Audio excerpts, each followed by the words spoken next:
Hey, this is Crystal with another Tip Tuesday for you.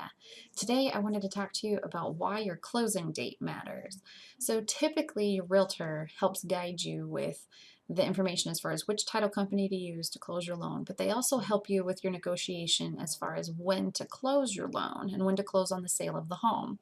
So where this kind of comes into play with you is, in theory, it's not a massive deal what day you close. However, when you're talking about your loan, if you close during the month of January, your first payment is not due until March 1st. So if you close on January 2nd, you don't pay a mortgage payment until March 1st. So basically, you go 2 whole months without paying a monthly mortgage payment. If you close on January 29th, you still have a mortgage payment due March 1st. So anywhere in the month of January, you're going to skip February and then close in March. Now that principle applies to all the other months.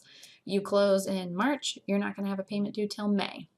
So something to think about is if you're trying to budget or you're trying to maximize what you've got in savings, maybe to buy furniture or whatever else you need for the house, if you're paying rent and you can be out at the very beginning of the month that you're closing in, then oftentimes people find that super helpful to essentially not have to pay rent or a mortgage payment on the month that you close, and then you skip that second month afterwards. So sometimes your realtor may advise you not to do that just because maybe that makes your offer not as competitive. Maybe that's too long of a contract depending on when you're making your offer.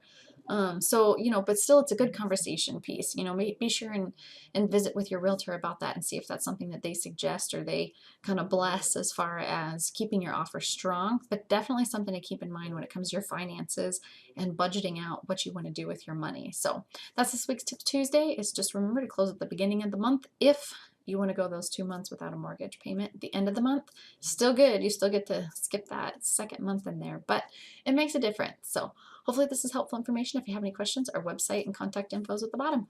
We'll catch you next week.